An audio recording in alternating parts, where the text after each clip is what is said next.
ግን ለህዝቡ መስጠት አይችሉም ነበረ። ያ ነው እንትኑ። አትናቴዎስ በስደቱ ነው የእስክንድርያ ቤተክርስቲያን ምዕመናንን በመልእክት በምን አያስተምርም ነበረ? ሳክራመንት አድሚኒስተር ያደርግ ነበረ፣ ካህናቶችን ኦርዴን ያደርግ ነበረ። እሺ ፎርማል ሰክሴሽኑን ሳክራመንት አትናቴዎስ ግብጽ ባለመኖር ሳክራመንት አለመፈጸሙ የሚያስቀረው ከሆነ ማስተማሩ ስለምን አያድነው? በርቀቱ ነው ማስተማሩ ማለት የግብጽ ምዕመናንን መልእክት እየላከ ምን እያለ ካህናቱን እየመከረ ኦቨርሲ ያደርግ ነበረ። የሚችለውን ሁሉ አገልግሎት እየፈጸመ ነበር አይደል? በርቀትም ሆኖ ፎርማል ሰክሴሽን ተሟላ የሚባለው ይሄ ካህናቶችን ኦርዴን ሲደረጉ ሳክራመንት አድሚኒስትር ሲደረግ በዛ ጸጋን ማስተላለፍ ህይወትን ማስተላለፍ ለህዝቡ ፉሊ ማድረስ በሚቻልበት ጊዜ ፎርማል ሰክሴሽኑ በትክክል ምን እያደረገ ነው? ወርክ እያደረገ ነው ይባላል። ነገር ግን ያንን ማድረግ የሚችሉበት ወቅት አይደለም። ስደት ላይ ነው ያሉት። መንበሩ በማን ቁጥጥር ስር ውሏል? በአርዮሳውያን ቁጥጥር ስር ውሏል። ስለዚህ እነሱ ደግሞ ህይወትን ማስተላለፍ ስለማይችሉ ለህዝቡ ምን ጎሎባቸዋል? ጸጋን የማስተላለፍ አገልግሎት ጎሎባቸዋል። እውነትን የማስተላለፍ አገልግሎት ጎሎባቸዋል። እነማን እስከሚመለሱ ድረስ እና አትናቴዎስ ከስደት እስከሚመለሱና መንበሩ በቁጥጥራቸው ስር እስከሚደረግ ድረስ። ያ ነው አርጊውመንቴ። ያ ነው እዛ ቦታ ላይ የነበረው ችግር ብዬ ያቀረቡት ክሪቲሳይዝ ያደረኩት ማለት ነው። ስለዚህ አሁን ከዚህ አርጊውመንት ዴቭ ተነስተህ የኢትዮጵያ ቤተክርስቲያን በዚህ ታሪክ ምክንያት ከአፖስቶሊክ ሰክሴሽን ያጣችው ነገር ምንድን ነው ብለህ ነው የምታስበው? ለኢትዮጵያ ቤተክርስቲያን ስለሆነ ኢምፕሊኬሽኑ ትክክለኛ ሐዋርያዊ ቅብብሎች አልተላለፈላትም በዚህ ምክንያት ነው?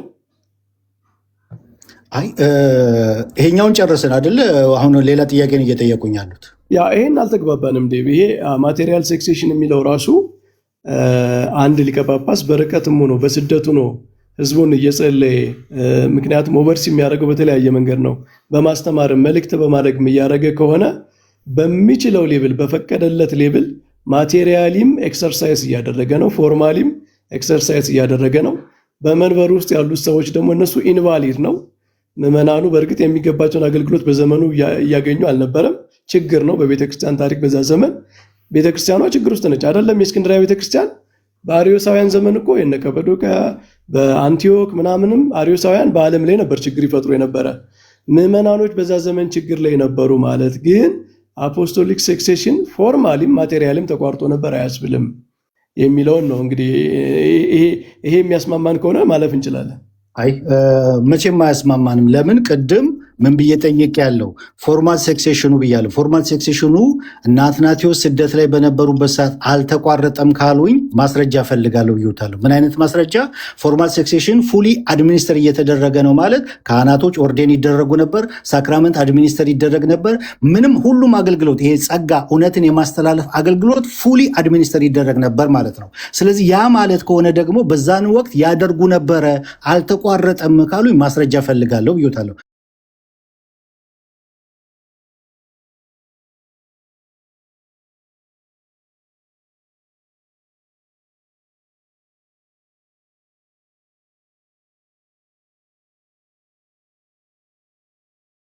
አፖስቶሊክ ሰክሴሽን ትክክለኛ ክህነት ከአንዱ ወደ አንዱ ተላልፏል የሚለው ነው እንጂ ክህነቱ በዛ ዘመን በሚገባ ፕራክቲስ ተደርጓል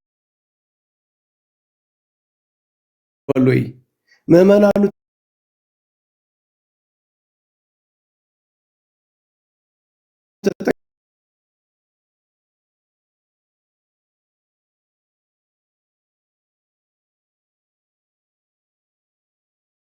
በጣም ተጎድተዋል እንዴ?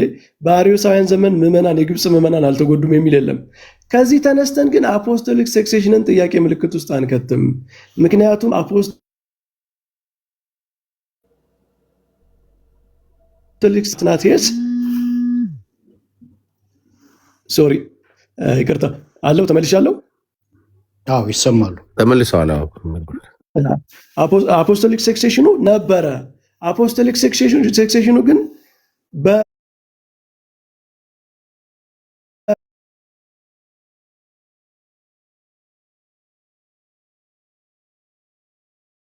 ያሳደዱት ነበር ማለት የለም ማለት አይደለም። ጥያቄ እንድናነሳ አያደርገንም ነው። አገልግሎቱንና ማለት አንድ ሰው ለምሳሌ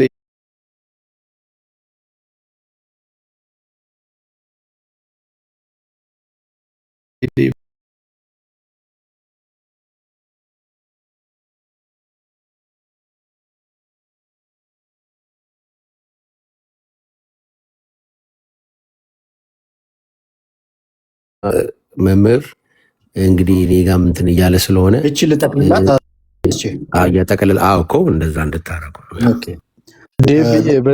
ዴቭዬ በዚሁ እንጠቅል በቃ። ስለዚህ ዴቭ አሁን ቆይ አንዴ ቆይ ዮሴያስ መጠቅለል ስለሚኖርብን ነው።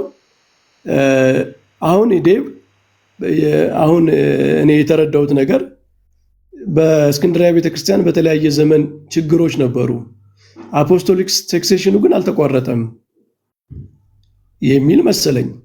እንደሱ ከሆነ እኔና ዴቭን ምን ያጨቃጭቀናል? ማለት የአፖስቶሊክ ሰክሴሽኑ ነበረ፣ ሰርቫይቭ አድርጓል፣ በተለያየ ችግር ውስጥም ሆኖ አልፏል። ቢያንስ እስከሚያስማማን እስከ ኬልቄዶን ጉባኤ ድረስ የእስክንድርያ ቤተክርስቲያን እውነተኛ ከሐዋርያት የወረደ አፖስቶሊክ ሰክሴሽን ነበራት በሚለው ላይ ከተስማማ፣ በመካከል ላይ ችግሮች ነበሩ፣ ኮንትሮቨርሻል ነገሮች ነበሩ፣ ስደቶች ነበሩ። እነዚህ ነገሮች ብናዝንባቸው አብረን ነው ብናዝንባቸው። አሁን ዴቭ ኮንክሉድ እናድርግና አቋምክን ከዚህ ሁሉ ውይይት በኋላ አንተም አቋምክን ግለጽ፣ እኔም አቋሜን እንገልጽና እንጨርስ። ኦኬ፣ መጀመሪያ ይቀጥላሉ ወይስ እኔ ልቀጥል? እሺ መቀጠል እችላለሁ። እሺ ስንት ደቂቃ ልውሰድ?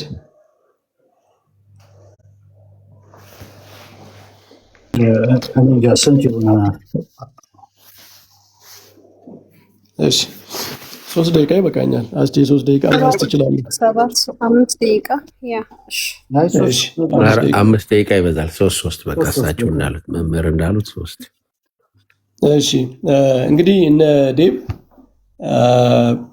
ባለፈው ያቀረቡት ፕሬዘንቴሽን ላይ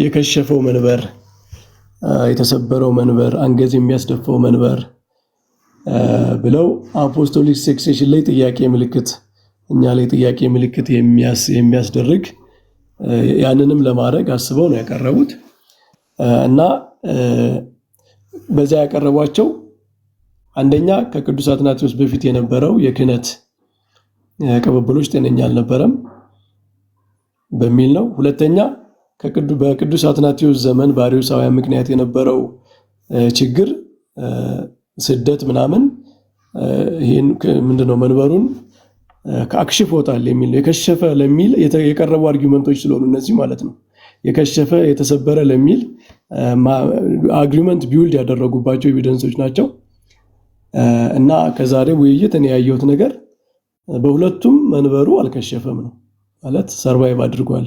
ችግሮች ነበሩ። በመጀመሪያ በፕሪስፓይተርስ ምናምን የሚለው አያስኬድም፣ ምንም ችግርም አልነበረም። በጥንት ቤተክርስቲያን ዩኒፎርሚቲ አለመኖርን ነው የሚያሳየው። እነ ጄሮምም ኔጌቲቭሊ አይደለም የጠቀሱት፣ የአሌክሳንድሪያን ቤተክርስቲያን በመንቀፍ አይደለም ያንን ያሉት። እነዚህ ፕሪስፓይተርስ ከቅዱስ ማርቆስ ጀምሮ ሊቀ ጳጳስ የመሾም ስልጣን ከተሰጣቸው ባይ ዲፎልት በሐዋርያት ዘመን እንደነበሩት አይነት ስልጣን የነበራቸው ናቸው ማለት ነው። በቤተክርስቲያንም ታሪክ የምታየው ከሆነ ከ4ኛው ክፍለ ዘመን በፊት ኮሮ ኤጲስኮጶስ የሚባሉ ነበሩ። የተመጠነ የሊቀ ጳጳስ ስልጣን ያላቸው ከካህን ከኖርማል ቄስ ከፍ ያለ ስልጣን የነበራቸው የሊቀ ጳጳስ ስልጣንን በተገደበ ሁኔታ ፕራክቲስ የሚያደርጉ ነበሩ። ስለዚህ ቅዱስ ማርቆስ ከፈቀደላቸው ለመምረጥ ብቻ የኤጲስቆጶስ ስልጣን ፕራክቲስ ማድረግ የተፈቀደላቸው የተሰጣቸው ሰዎች ናቸው እና እነዚህን ሰዎች የምናያቸው በተራ ካህን አንጻር ሳይሆን በተራ ቄስ ሳይሆን ጳጳሳትን መሾም የሚያስችል ስልጣን ከማርቆስ ያላቸው ከሐዋርያት ያላቸው ናቸው ብለን ነው የምናምነው። ስለዚህ ችግርም አልነበረም። ችግር ሳይሆን በጥንት ቤተክርስቲያን ዩኒፎርሚቲ አለመኖሩን ብቻ ነው የሚያሳየው። በጥንት ቤተክርስቲያን ደግሞ ብዙ ዩኒፎርም ያልሆኑ ነገሮች ነበሩ። ይሄ ብቻ አይደለም፣ ዩኒፎርሚቲ ግዴታ አይደለም ማለት ነው እና የአሌክሳንድሪያን ሞዴል ሌሎቹ ሲጠቅሱት በመንቀፍ አይደለም። ጥንታዊቷ ቤተክርስቲያን የትም አባት ማንኛውም አባት የትኛውም መንበር የአሌክሳንድሪያ መንበር አሿሿምን በጥያቄ ምልክት ውስጥ ያስቀመጠ አልነበረም። ሁለተኛ ወደ አርዮስ። ስለዚህ ቅዱስ አትናቴዎስ የትክክለኛ ክህነት ተቀባይ ነው የሚሆነው ማለት ነው። ከዛ በኋላ አርዮሳውያን በግብፅ ቤተክርስቲያን ስደት አመጡ። አገልግሎታቸው ተጓጎለ። በተለያየ ምክንያት በስደት ስለነበረ የነገስታት የሮማን ኢምፓየር በግድ እያመጡ የሚያስቀምጧቸው ፎርስድ የሆነ ነበረ። ምክንያቱም ኢምፔረሮቹ ራሱ አርዮሳውያን ሁነው ስለነበረ አትናቴዎስ ተሰዷል። በዛ ዘመን ግን አፖስቶሊክ ሰክሴሽን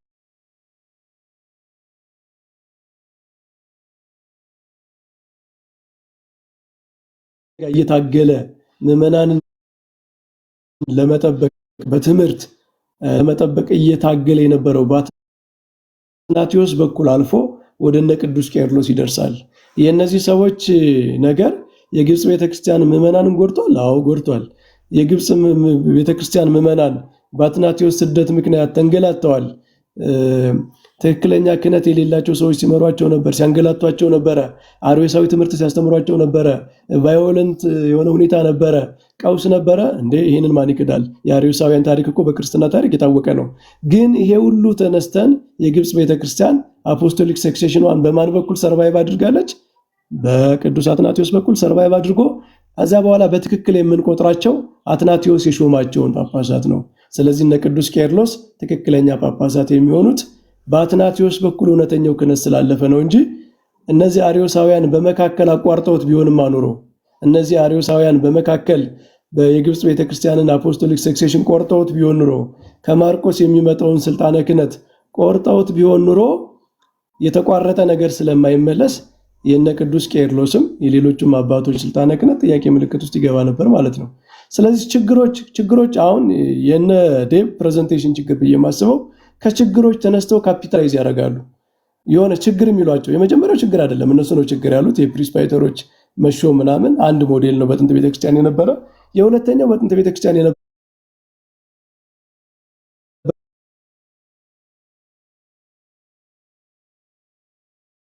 ዋናው ጉዳይ እኛ በቤተክርስቲያን ታሪክ ክራይሲሶች አልነበሩም፣ ችግሮች አልነበሩም ብለን መቼም ዘመን ቢሆን አንከራከርም። ለማንኛውም መንበር ማለት ነው። ለአሌክሳንድሪያ መንበር ብቻ ሳይሆን ለማንኛውም መንበር።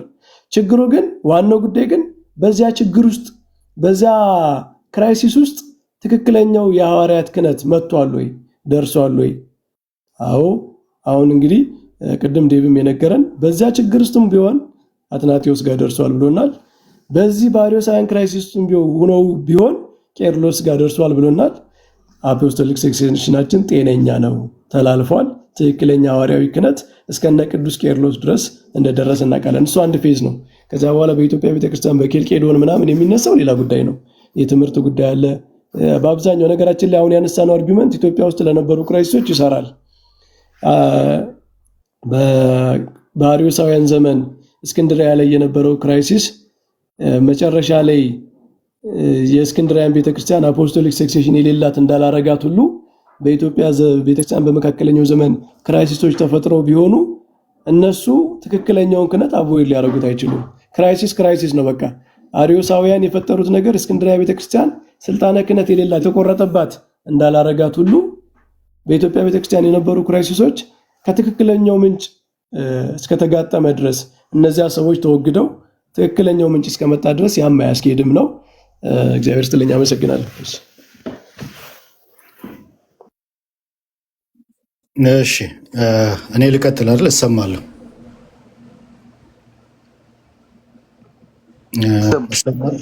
ኦኬ መልካም። ይሰማል። መልካም እንግዲህ ባለፈው የከሸፈው መንበር በሚል ይዘን ገብተናል። በዛ ላይ በመነጩ መንበር ላይ የገጠመውን ችግሮች፣ ስብራቱን፣ ከዛ በኋላ መጠገኑን፣ እንደገና ስብራቱን ብዙዎቹን ማሳየት ሞክረናል። ፍሮም ደ ቢጊኒንግ ከ300 ዓመት ጀምሮ የነበረውን ከዛ በኋላ ደግሞ አትናቴዎስ በስደት ላይ በነበረበት ሰዓት መናፍቃኖች እነ ፒስተስ፣ ግሪጎሪ ካፕዶሻ፣ ጆርጅ ኦፍ ካፕዶሻ፣ እነ ሉሲየስ መንበሩን በያዙበት ሰዓት የነበረውን ስብራት ለማሳየት ሞክረናል። ማለት አርዮሳውያን ቁጥጥር ስር በነበረበት ሰዓት አይ ብሊቭ ፎርማል ሴክሴሽኑ በዛን ሰዓት ተቋርጧል። ምክንያቱም ፎርማል ሴክሴሽን ስልጣነ ክህነትን መስጠት፣ ሳክራመንትን አድሚኒስተር ማድረግ፣ እነዚህ መንፈሳዊ ጸጋውን ማስተላለፍ ጉዳዮችን ሁሉ የሐዋርያቱን ትምህርት ማስተላለፍ፣ ጸጋን ማስተላለፍ፣ ስፒሪቹዋል ነገር ማስተላለፍ ስለሆነ ያንን ማስተላለፍ በማይችሉበት ሁኔታ ላይ ስለነበሩ አትናቴዎስና አትናቴዎሳውያን በሙሉ የዛን ጊዜ ፎርማል ሴክሴሽኑ ተቋርጧል። ከዛ በኋላ ግን አትናቴዎስ ከስደት በተመለሰበት ሰዓት ማቴሪያል ሴክሴሽኑ በቁጥጥራቸው ስር በገባበት ሰዓት ግን ያ ነገር መጠገን ችሏል ብዬ አምናለሁ ማለት ነው። ከዛ በፊት የነበረውን በ300 ሴንቸሪ ላይ እንደ አንድ ችግር ፍሮም ዘ ቢጊኒንግ የነበረ ችግር ያንን ትራዲሽን ነጩ መንበር ሲከተል እንዳልነበረ ለማሳየት ሞክሬያለሁ። ነገር ግን እዛ ቦታ ላይ አፖስቶሊክ ሰክሴሽኑ ሙሉ በሙሉ ተቋርጧል ብዬ አልልም። ምክንያቱም ሙሉ በሙሉ ተቋርጧል ብዬ ካልኩኝ አትናቴዎስን መካድ ነው፣ ኒቃያ ጉባኤን መካድ ነው፣ የክሪዶችን ሁሉ መካድ ነው የሚሆነው። ያንን ላደርገው አልችልም። ስለዚህ ምንድን ያልኩት እዛ ጋር የገጠመውን ችግር ለማሳየት ሞክሬያለሁ። በስደት ጊዜ የነበረውን ችግር ለማሳየት ሞክሬያለሁ። በስኪዝም ጊዜ እንደገና ደግሞ በሚድቫል ጊዜ የነበረውን መንበሩ በአባ ሚካኤል አሻሻጭነት አባ ማርቆስ 12ኛው ሴንቸሪ ላይ እንዴት አድርገው ያንን መንበር በሙስና ወይም በገንዘብ እንዴት እንደተገዛ ችግር እንደነበረበት እዛ ቦታ ላይም የፎርማል እና የማቴሪያል ሴክሴሽን ያስነሳል። እንደዚህ አይነት ችግር እንደነበረበት ለማሳየት ሞክረናል። ከዛ በኋላ ወደ ኢትዮጵያ ስንገባ የነበሩትን ችግሮች ለማሳየት ሞክረናል፣ ዳሰናል። አሁን እንግዲህ ማጠቃለያውን እንትን በምልበት ሰዓት እነዚህ የስኮላሮችን እንትን አቅርብ ያለው አንዳንድ ስኮላሮች በመጀመሪያዎቹ በ300 ሴንቸሪ ላይ እንደነ ሉሲየስ ዶቺየስ ያሉ ስኮላሮች የዛን ሰዓት በቀሳውስት ጣልቃ ገብነት አፖስቶሊክ ሰክሴሽኑ ተቋርጧል የሚል ነገር አስተላልፈዋል። እኔ ግን አሁን እዛ ቦታ ላይ 300 ሴንቸሪ ላይ ሙሉ በሙሉ ተቋርጧል አልልም። ችግር ግን ነበረበት የሚለውን አስምር ያለው ማለት ነው። ታዲያ ዳዊት ያንን ሁሉ ቲሲስ በምታቀርብበት ሰዓት ወይም ደግሞ ያንን ሁሉ ማስረጃዎች በምትዘረዝርበት ሰዓት ያንተ አቋም ምንድን ነው?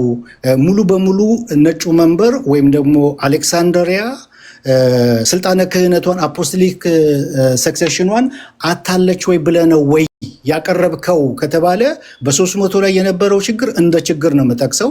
በ330 ላይ የነበረውን የጠቀስኩትን ችግር እንደ ችግር ነው የምጠቅሰው። አትናቴዎስ በስደት ላይ በነበረበት ሰዓት የነበረውንም ችግር እንደ ችግር ነው የምጠቅሰው። እዛ ጋር ልጠቅስ የቻልኩት ፎርማል ሰክሴሽኑ በዛን ሰዓት ተቋርጧል የሚለውን ነው። ነገር ግን ከስደት በተመለሱበት ሰዓት ተጠግኗል፣ ታድሷል የሚለውን አምንበታለሁ። ምክንያቱም ከዛ በኋላ ቄርሎስ አለ የኤፌሶን ሂሮ ማለት ነው። ኦኬ፣ ታዲያ የቱ ጋ ነው ዳዊት ተቋርጧል ብለህ የምትለው? ወይስ በቃ አልተቋረጠም ወይ አፖስቶሊክ ሰክሴሽኑ የነጩ መንበር ከተባለ የኔ አቋም አፖስቶሊክ ሰክሴሽኗ የነጩ መንበር አፖስቶሊክ ሰክሴሽኗ በ451 አታለች ብዬ አምናለሁ።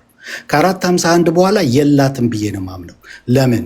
ባሲል ስለነ ካታሪዎችና ኢንክራቲቲስ በጻፈው ላይ ሌተር ቱ 18 ለኢንፍሎቼስ በጻፈው ደብዳቤ ፈርስት ካኖኒካል ኤፒስትል ቱ ኢንፍሎቼስ ሌተር 188 ላይ ምን ብሎ ጽፏል? የመጀመሪያዎቹ ተገንጣዮች ማለትም ከቤተ ክርስቲያን የተለዩት ሹመታቸውን የተቀበሉት ከአባቶች ነበረ። እንዲሁም እጃቸውን በመጫን የሚገኘው መንፈሳዊ ስጦታ ክህነት ማለት ነው ነበራቸው። ነገር ግን ከቤተ ክርስቲያን አንድነት ተለይተው የተቆረጡት ሁሉ ተራ ምዕመን ሌመን ሆነዋል ብሎ ጽፏል። ይሄ ለሁሉም የሚመለከት ነው። ከዋናው ግንድ ተነጥለው የሚወጡ ስኪዝም የሚያደርጉ ያ አፖስቶሊክ ሰክሴሽን ከነሱ ጋር ይቀጥላል ብዬ አላምንም። እንደገናም ደግሞ ስኮላስቲክ ማስረጃ በማቀርብበት ሰዓት ጁሊየን ጆሲፈስ ኦቨርቤከር ካቶሊክ ኦርቶዶክሲ ኤንድ አንግሎ ካቶሊክ በተሰኘው መጽሐፉ ላይ በ1866 የታተመው ላይ እንዲህ ብሏል። ኢፍ the chain is once broken it's broken forever no human power can repair the link which is gone ብሎ ጽፏል። ሰንሰለቱ አንዴ ከተበጠሰ ለዘላለም ተበጥሷል። የጠፋውን የሰንሰለቱን ቀለበት ሊጠግን የሚችል የሰው ኃይል የለም ብሎ ጽፏል።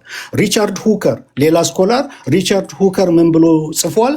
ኦፍ the laws of ecclesiastical polity ቡክ 7 ላይ ምን ብሎ ጽፏል? ሐዋርያዊ ቅብብሎች በመሃል በአደጋ ወይም በክህደት ምክንያት ቢቆረጥ የሰው ልጅ በራሱ ስልጣን ሊቀጥለው አይችልም ብሎ ጽፏል።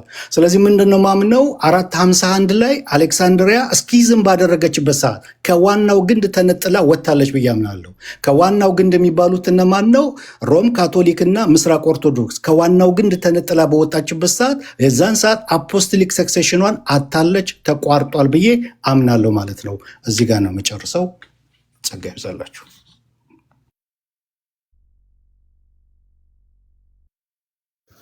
እሺ አስቲ ያው ሁለታችን ብቻ እንድንወያይ ስለፈቀዳችሁ አመሰግናለሁ። የኬልቄዶንን ጉባኤ ጉዳይ አላነሳንም። ያው እሱ ጋር ሌላ ጊዜ ይኖረናል። ዛሬ ለማጥናት የሞከርነው ሁለቱንም ነው። ከአትናቴዎስ በፊት የነበረውና በአርዮሳውያን ዘመን የነበረው ነው። ደህና ዋሉ። እሺ ቴንክ ዩ። እሺ መምህር ቴንክ ዩ።